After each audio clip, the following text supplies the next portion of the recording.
My sister-in-law, now mute and bedridden, was entrusted to my care by my in-laws, who had decided to take a vacation in Hawaii. Just before departing, my husband Jack made it clear that taking care of her was my responsibility, emphasizing that I shouldn't slack off.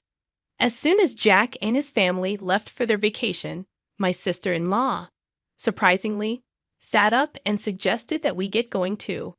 My name is Lisa, and at 29, I had abandoned my teenage dream of becoming a pop star, realizing its fleeting nature. I ended up in my late 20s, dating Jack, whom I met through a friend, largely due to my mother's persistent desire to see her grandchild.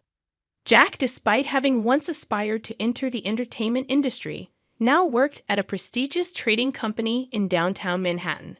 After college, I had worked at a bank until I got married, at which point I quit my job. On a visit to Jack's parents' house, I learned about his younger sister Lucy, who, as a child, had contracted encephalitis from influenza, leaving her mute and bedridden due to brain damage. Lucy's mother had primarily cared for her, but surprisingly, Lucy and I got along well, communicating through sign language. Over time, I naturally picked up sign language, and our bond strengthened. Despite this, my mother-in-law, who was quite different from Lucy, was consistently sarcastic and critical of me. Jack and I lived in a condo about 30 minutes away, yet my mother-in-law would occasionally show up unannounced, nitpicking and issuing traditional instructions like keeping Jack's shoes clean and neatly folding laundry. She referred to Jack as Jackie and insisted on outdated practices, such as not going to bed before him, regardless of how late he got home. During our dating and early marriage days, Jack had always been kind and never disagreed with me, despite his mother's influence. Initially, Jack was incredibly considerate. If I mentioned feeling unwell and suggested having dinner outside, he readily agreed. Likewise, if I expressed interest in a designer bag, he would purchase it for me the following month. However, approximately a year into our marriage, Jack began to change, or perhaps reverted to his former self. He started coming home late from work, consistently smelling of alcohol. On weekends, Jack claimed increasing work responsibilities, making him too busy for family time. Oddly, even during visits to his parents' home, he would decline my invitations to join him. Frustrated, I decided to confront him about the growing distance between us. "Jack, you've become so distant lately. It feels like you're a completely different person," I expressed. Jack glared briefly before dismissing my concerns. "That's not true. You're overthinking things," he replied.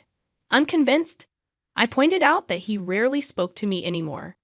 He told me to stop bringing it up and walked away, ending the conversation abruptly. One Sunday, Jack surprised me by announcing he was going home. This was a departure from his usual refusal to have me accompany him on such visits. Eagerly, I offered to join him, expressing a desire to see Lucy as well. Jack's reaction was mixed, and he remarked on our seemingly close friendship. Despite his subtle grimace, I drove us to Jack's family home in Nebraska. Along the way, we stopped at a bakery to buy pastries as a gift.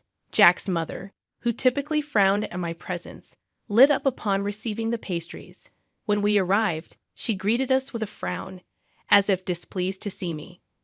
Undeterred, I handed her the pastries, and her expression changed like a child receiving a cherished toy. Curious about Jack's father, I inquired about him, learning he was out at a meeting. Jack's mother asked if I needed something, to which I replied that I didn't, just having something on my mind. He replied, "I hadn't heard anything about this from Jack. What's going on? Did you have something to tell your father?" I asked. Jack retorted, "It's none of your business." "What do you mean? We're a married couple, aren't we? Can you just stop nagging?" His mother chimed in, "Exactly. If Jack doesn't want to tell you something, you shouldn't be prying." Recognizing the futility of arguing, I chose not to respond. Just then, Jack's sister appeared.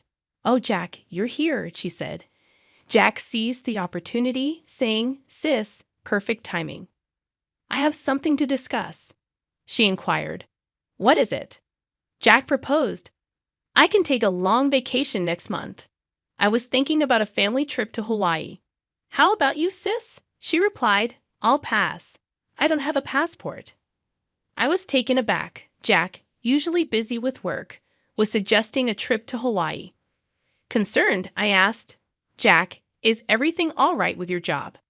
His mother seemed displeased with my involvement and said, You shouldn't meddle with decisions Jack has made. You're really nosy, aren't you? Jack's mother then revealed the real reason for the meeting. I was to take care of Lucy during their vacation. Though momentarily surprised, I realized staying with Lucy was more appealing than going to Hawaii with my mother-in-law. I agreed to take care of Lucy, but I questioned why they had to bring me all the way there for such a discussion. Jack explained he expected resistance and wanted his mother to convince me forcefully if needed. Dumbfounded, I left the room to go to Lucy's room. Lucy was delighted to see me and asked how I'd been. When I explained Jack asked me to come along to their parents' house, Lucy remarked on Jack's change in behavior. Lucy suggested I stay over, and we had a great time chatting. An hour later, Jack came to get me, and we headed home. Lucy gave me a slight wink, hinting at a shocking truth and an even more shocking plan. A month later, on the day of the Hawaii trip, Jack and I went to his parents' house. Despite not going to Hawaii, I brought luggage to stay with Lucy for a week.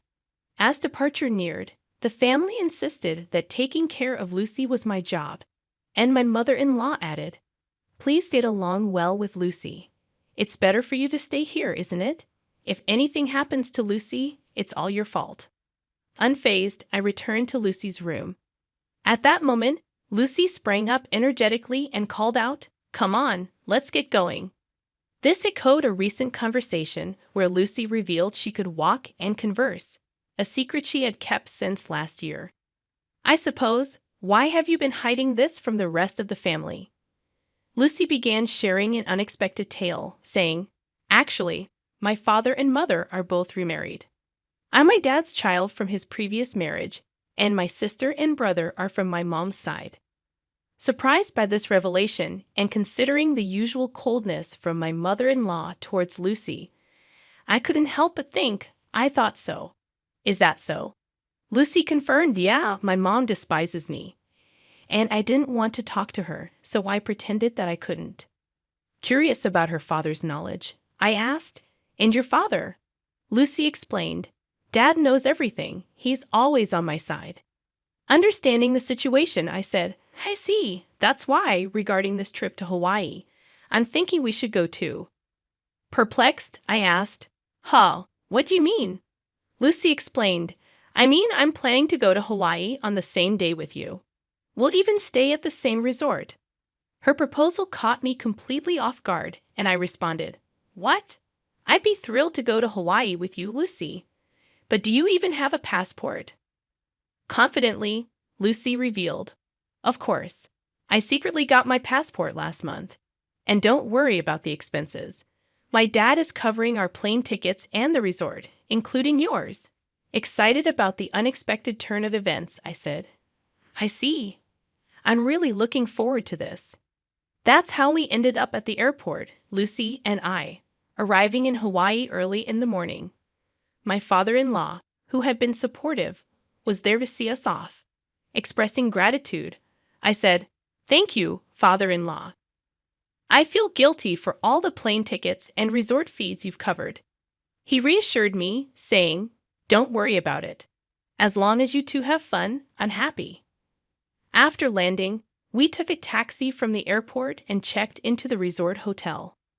Lucy and I were sharing a room, and as we settled in, I mentioned to Lucy, Your father seems pretty well-traveled. Lucy shared, Yeah, he's been on several international business trips. He's even been to Hawaii a few times. Planning a surprise for Jack and the family, Lucy said, So what's the plan? I'm guessing my mom and everyone will dine at the restaurant here tonight. I'm thinking of surprising them.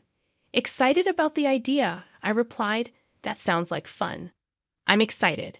Should we get some rest to recover from jet lag? Lucy agreed. That sounds like a good idea. Unable to sleep on the plane, We took a shower, climbed into bed, and quickly fell asleep. Waking up around late afternoon, Lucy was already awake and starting to wear makeup. Apologizing for sleeping too much, I reassured her, "No, don't worry about it. I just woke up too. We really had a good sleep, didn't we?" Fully recharged and ready for our battle. Around 7 o'clock, I suggested, "I'll go and check the restaurant." As I looked for Jack and his party, I found them dining joyfully from the shadows near the entrance. Venturing deeper into the restaurant, I spotted the back of a young woman I didn't recognize. This puzzled me, as there hadn't been such a woman when they left Jack's parents' house. Straining my ears, I could intermittently hear Jack and my mother-in-law's voices. "I'm glad it's not that woman today." "Yeah, I really drew the short straw. She's tainted my family record. If only we had an elegant daughter like her from the start. I want to divorce her and start fresh soon. Try to find a reason for the divorce and extract hefty alimony from that woman. Even without a cause for the divorce, it's fine. I can fabricate as many as I want. She's so bad that I want to throw her in the trash. I want to see my grandchild from you and her." My mother-in-law was giving the woman a smile she had never shown me before. I was driven by the urge to step forward and see the woman's fate, but I held it in. I returned to my room and told Lucy that it took a while. "I'm sorry, I saw something shocking. Jack brought a woman that I've never seen before." "What?" I was about to scream. Jack and my mother-in-law were continuously bad-mouthing me, and Jack even said he would find a reason for divorce. That's terrible. Jack called me a bad catch, but seeing him with another woman, I felt relieved. Now I can divorce him outright. That's a good thing. Shall we make our entrance then? Lucy and I headed towards the restaurant hall.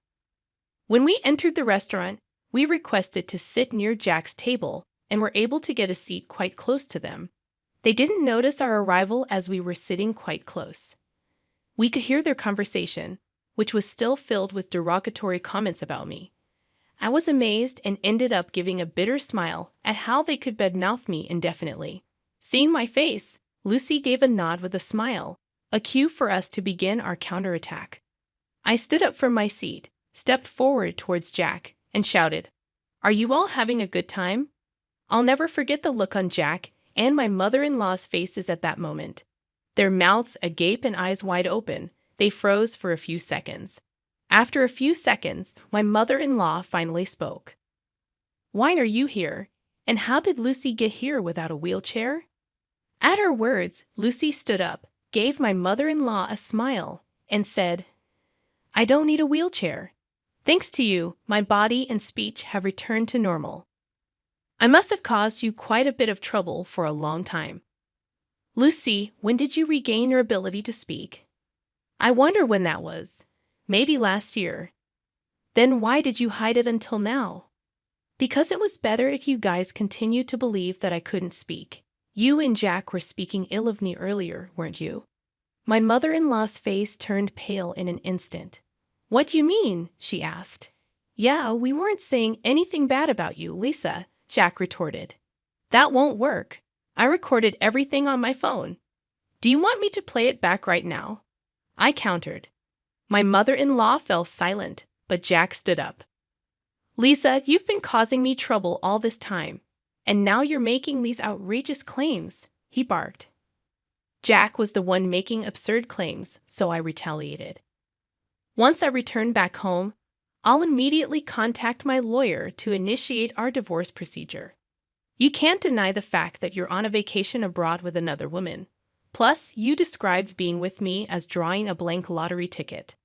So, I expect you to demonstrate sincerity by paying a hefty compensation for that comment," I declared. At my words, my mother-in-law seemed to acknowledge her defeat, and her attitude abruptly changed.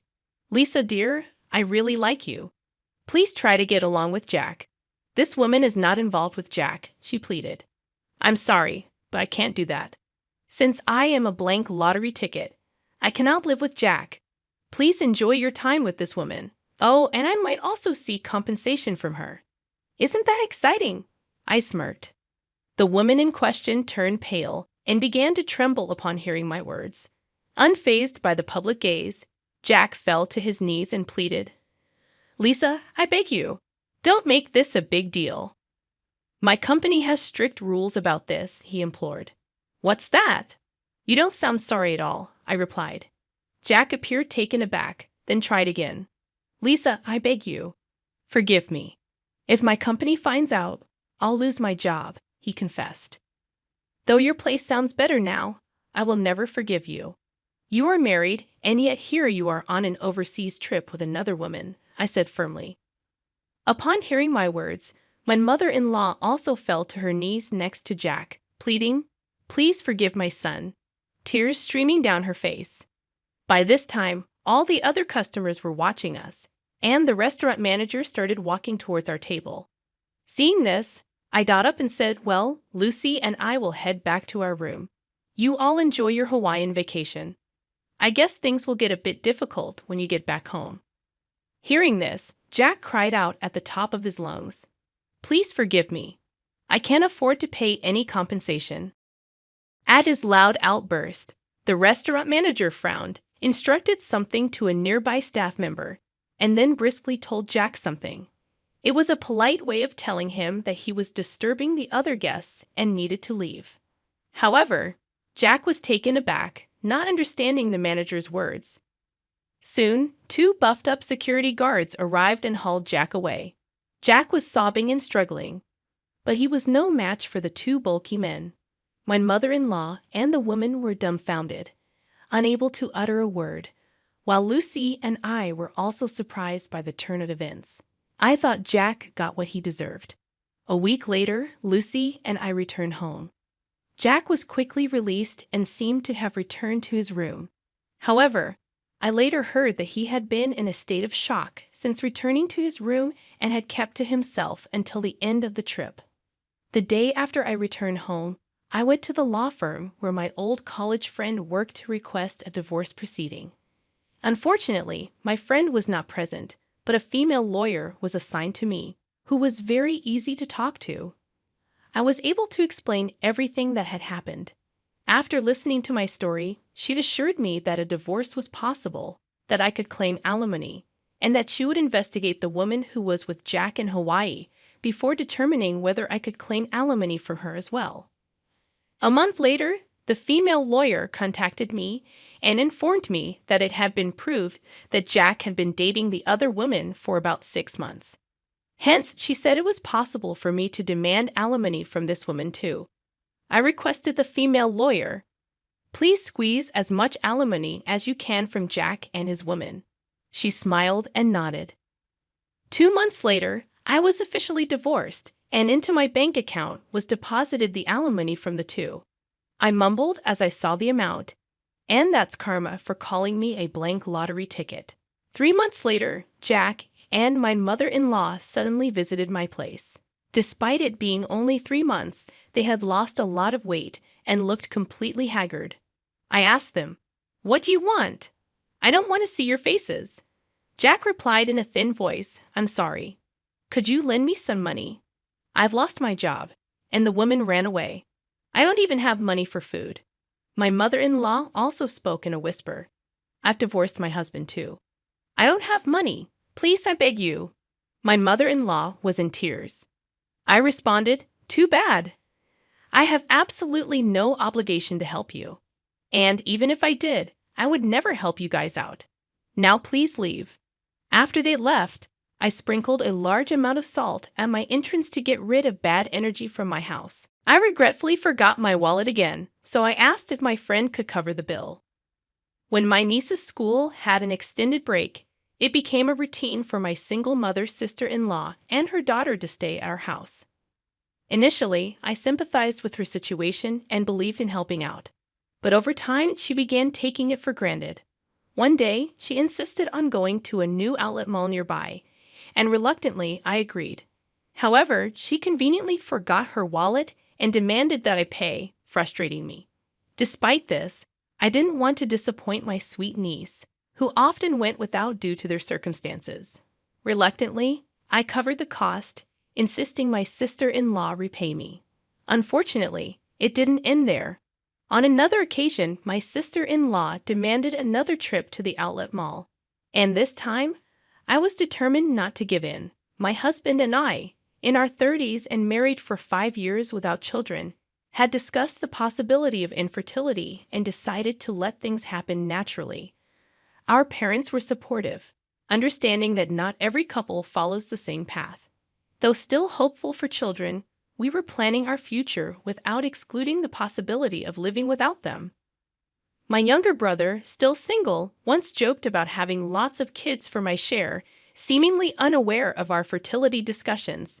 Meanwhile, my husband's older sister, the sister-in-law in this story, was a single mother who regularly visited us during her daughter's school vacations. While I suggested alternatives, she insisted on staying, citing financial hardship. My niece, adorable and well-behaved, quickly became close to us, creating cherished summer memories at our house. As she entered middle school, the expenses began to mount with stationery, magazines, and fashion. Despite not wanting to interfere, my husband and I decided to give a generous middle school entrance gift. Touched by the thoughtful thank you letter, we looked forward to enjoying our separate vacations due to his work commitments. However, after Marine Day, my sister-in-law and niece unexpectedly arrived, announcing their month-long stay, reminiscent of previous years. I reminded her of our agreement to end these extended stays, but she brushed it off, saying, "I'll just stay in the room." Entering the room confidently, my sister-in-law remarked, "I've used every year," while my niece hesitated. Urged by her mother, my niece hurriedly brought their luggage, apologizing to me before following. Casually settling in, my sister-in-law suggested a visit to a new nearby outlet mall. Controlling the air conditioner and changing settings, she made herself comfortable, expressing delight at not worrying about saving electricity while sipping on a chilled beer my husband had prepared. Frustrated, I called my husband, who couldn't leave work due to their unexpected visit. He asked me to handle his sister for the time being, promising to talk to her when he got home, even if it meant working late. Troubled by her unexpected stay, I couldn't ask him to leave work early. Reluctantly, I decided it was better to take my sister-in-law and niece to the outlet mall than to have them linger around the house. My niece, seemingly interested, nodded along with her mother's conversation. Despite my reservations, I couldn't bring myself to ask her to endure it, especially considering she's my husband's relative. Unprepared for lunch and with unexpected guests, I reluctantly agreed to take them to the outlet mall, opting for a bus due to the heat. Complaining about the walk and the absence of the car, my sister-in-law begrudgingly understood the situation. As we arrived at the outlet mall, she started fussing about forgetting her wallet. Her explanation about mistakenly putting her credit card back in her wallet didn't make sense. While I pondered her story, my niece looked momentarily disappointed but soon smiled, saying she's happy just looking around. Feeling sorry for my niece, I suggested covering today's shopping, estimating it wouldn't exceed $400 for 3 people. However, my sister-in-law seemed most delighted, eyeing expensive items from famous brands. I ended up playing the role of her wallet, using my credit card since I didn't have enough cash. Demanding repayment as soon as we got home, my sister-in-law claimed she couldn't do it right away, citing a lack of cash and a forgotten bank card. When I suggested using her credit card's cash advance, she claimed her credit cards had expired, blaming a mix-up with a new one. I pressed her for proof, incredulous that she had allowed her cards to expire 3 months ago. She explained that she had panicked and switched wallets when her old one broke, making an honest mistake. She didn't want her in-laws to know about her financial struggles. Having already burdened them with the divorce, I found it challenging to be too harsh with my sister-in-law, especially since she promised to repay me once back at her house. During that summer, she stayed with us for about a month. While my niece eagerly helped with housework and expressed interest in cooking, my sister-in-law assumed a more demanding mother-in-law-like role, questioning the delay in lunch and criticizing our approach to saving electricity. My sister-in-law never contributed to housework and complained twice as much as anyone else. With her and my niece's presence, daily chores expanded to doing laundry for 4 people. When I mentioned the no air conditioning rule, complaints tripled. Frustrated, I asked my sister-in-law for help in hanging the laundry, but she dismissed it, insisting that being in the sun affected her skin and demanding an expensive sunscreen brand. After a month of enduring this, my sister-in-law finally left with my niece. However, when I asked her to repay the money she owed, she refused, claiming she couldn't do it before payday. Persistent in my demands, I eventually sent a certified letter as proof. When my niece discovered her mother hadn't repaid the money, she revealed that her mother had been receiving financial support from her ex-in-laws since the divorce. My niece promised to take responsibility and repay me from the financial support her mother received. She also expressed concern about her mother's increasingly sloppy lifestyle, embarrassing her. This situation fueled my anger towards my carefree sister-in-law. With my niece approaching high school and college expenses looming, I felt compelled to teach my sister-in-law a lesson. Taking advantage of the school break, my sister-in-law and niece stayed with us again. Immediately upon arrival, my sister-in-law demanded a trip to the outlet mall, claiming she needed winter clothes. Sensing a potential repeat of her carelessness, I had already contacted some allies. After about 2 hours of shopping, my sister-in-law called, admitting she forgot her wallet and requested I cover the cost. Half of me thought it was typical, while the other half was exasperated. Claiming that my niece wasn't feeling well and we had already gone home, I declined to cover her expenses. Infuriated by her carelessness regarding her daughter, I emphasized that all she had to do was admit she didn't have enough money and return the items.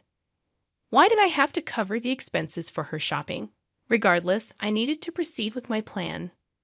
I informed her that I would be back soon after dropping my niece off at home. She questioned the time frame, and I mentioned I had just reached a nearby bus stop, indicating it would take another hour using public transportation. Surprisingly, she accepted this without demanding a taxi, making me suspicious that she might be up to something. She likely didn't want to risk me not coming back if she complained too much. An hour later, I arrived at the designated store with my collaborators. My sister-in-law was there, arms full of clothes and bags, instructing the staff to add more items. It seemed she planned to shop even more while awaiting my return. When I greeted her with an apology for the delay, she was surprised to see familiar faces beside me. Alongside me stood my husband, who was supposed to be at work, and then my father-in-law appeared, changing my sister-in-law's expression from surprise to confusion. She stammered, questioning why my husband was there.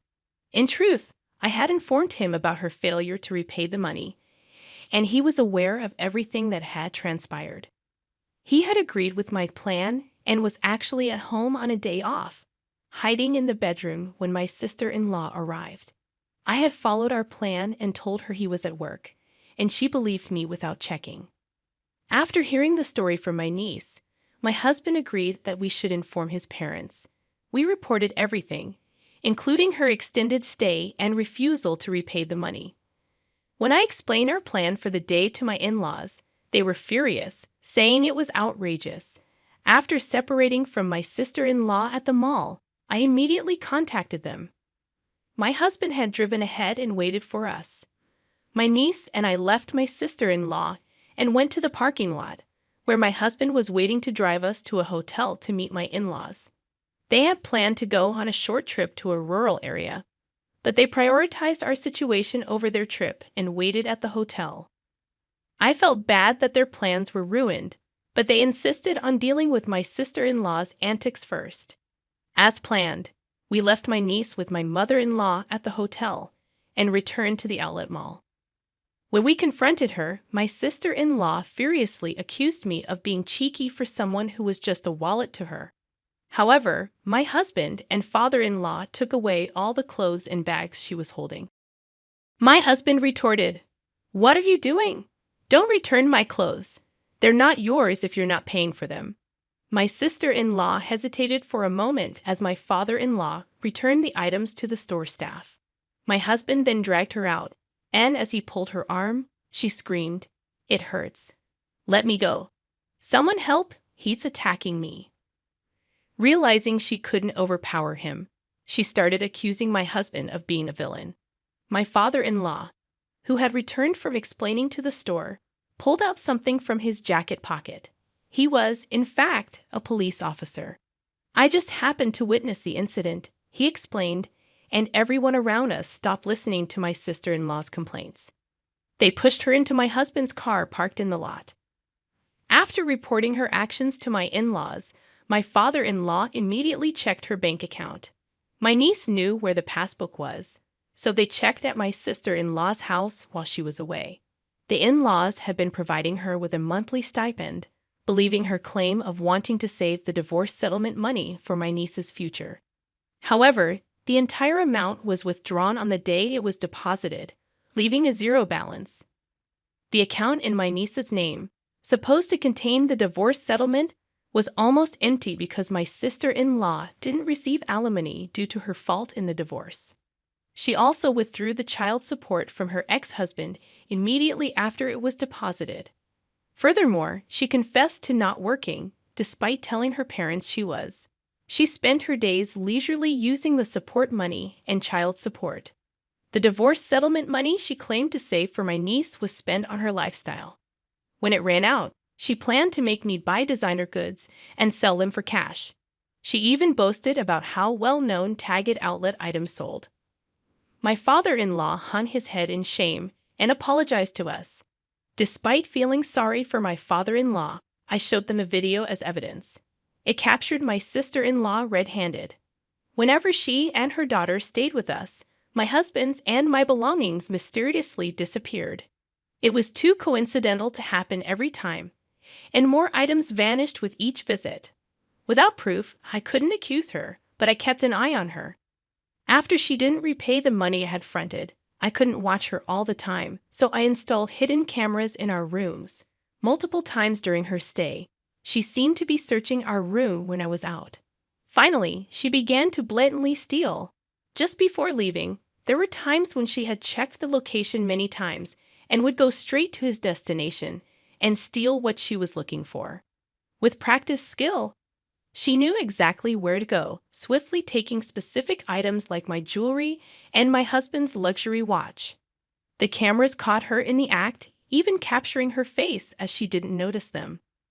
My father-in-law, a police officer, was visibly furious, saying it's shameful to have a criminal in the family. He was overwhelmed with anger and sadness. When confronted, my sister-in-law brazenly claimed she had already sold the stolen items. My father-in-law instructed us to file a police report and submit the video as evidence. However, we were hesitant about turning in our own family. It's not a crime among AIMs, right? We don't count someone who exploits kindness and repays generosity with evil as family, my husband said as he started the car engine. My sister-in-law asked, "Where are you taking me?" My father-in-law answered, "To the police, obviously." She screamed as if it was the end of the world, begging us for mercy. She tried to destroy my phone, claiming it would erase the evidence, but I informed her it was just a copy, and the original was safe at home. She resigned to silence when she realized she had no escape. She pleaded, "I'll repay the money. Just don't take me to the police." It's not just a matter of getting your money back. The stolen items had sentimental value. It wasn't just about the money.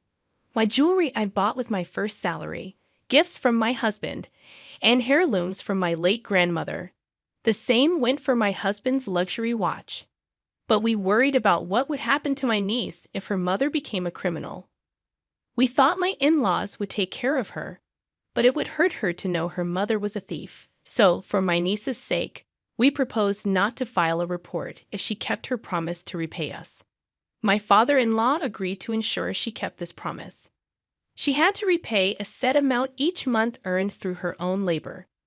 If she failed, we would immediately file a report. I told him that I had recorded the entire conversation as suggested by my father-in-law for evidence. My sister-in-law had no way to deny or forget what was said. She had no choice but to hang her head in the face of the reality that I don't know, I didn't say it. I forgot was no longer valid. Later, she was taken back to her parents' house by my father-in-law. We received an apology from my in-laws later.